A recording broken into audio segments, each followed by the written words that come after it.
The gifts and curses of medicine. Imagine being a doctor in ancient Greece or Egypt. You won't get a white coat and metallic tools, or a hospital with facilities like a first world country. Instead, you would have to suffer more than your patient to find a cure for all the different epidemics that are constantly changing and becoming more and more lethal. You won't be famous. Instead, you will be normal, like every other man and woman in your hometown or state.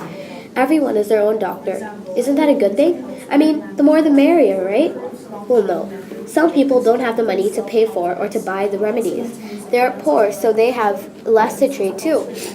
If they turn up on a richer doorstep, the only medicine they will receive are the scraps of leaves and stems, which is basically worthless.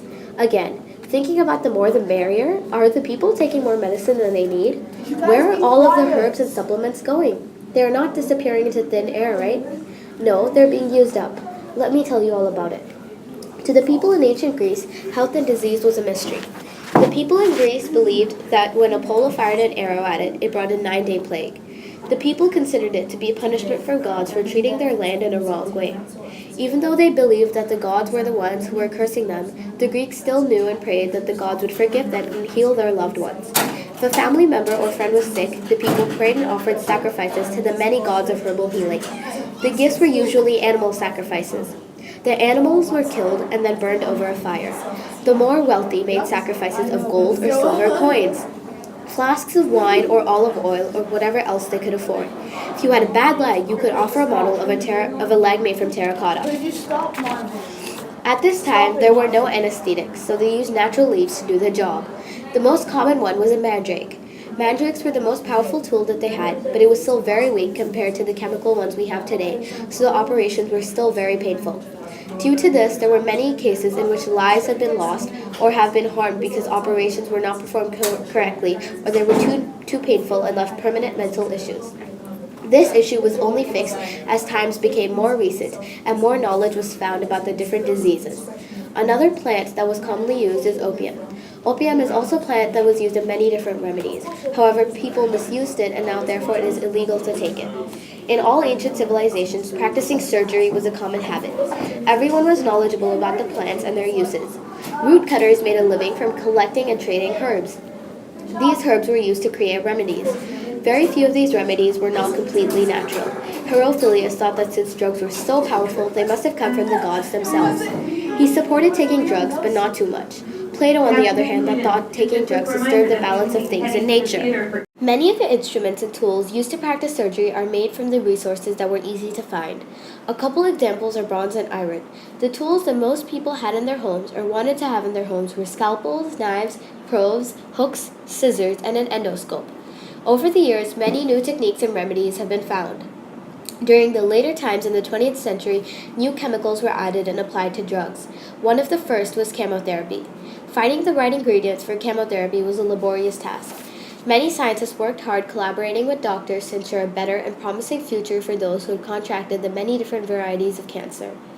One of their main findings from their research was that there was a substance that had properties made from a mold, and they named that penicillin.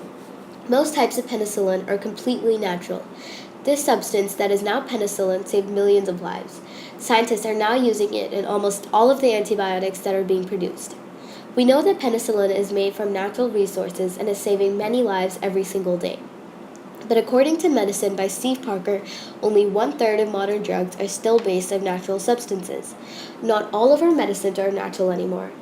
Opium was a very commonly used herb, but because it was used so much, it has now been banned. So is it actually a good thing that most of our medicines are not natural? According to the Canadian Health Food Association, if we continue using many herbs and supplements in the form of homeopathic or for medicinal purposes, they might just disappear forever. This tells us that we should have a moderation of ingredients and not only chemicals or only natural herbs and supplements. Nowadays, doctors are overprescribing medicines. The bodies of the patients are not being able to deal with all of the force of the strong medicine, and they are getting even more sick than they were earlier. Doctors are not the only ones that are giving more medicine than they needed. Sometimes patients are taking more doses of the medicine themselves because they think it will make them feel better faster. However, this is not the case. In reality, their bodies are only becoming more sick and much more weaker. It takes a while to be rehabilitated, and their might be hindrances to different activities for a while. In some places like India, doctors prescribe antibiotics for the slightest cough and cold. Too much of the strong medicine can lead to autoimmune system disorders. As the technology and science behind medicine has developed, so has the rate. The costs are soaring, especially in the United States. People cannot afford to buy the medicines that they need. These people are letting themselves get sicker and sicker because they do not have the money to pay for the medicine and treatment that they need. Some people are able to ask their relatives or close friends for help. Others are not. Bernie Sanders, a prominent U.S. senator, says that people should not have to live in fear that they will go bankrupt if they get sick. He also said that it is not utopian thinking that every man, woman, and child should have access to health care as a right. In conclusion, people are not being able to afford the care that they need. Those who are able to afford drugs should be mindful in the doses they are taking and the doctors and the ones they are prescribing. I think that the moderation in medicines should be introduced. Medicines should be made cheaper, or there should be a way for people who don't have money to purchase them to get them at a lower price.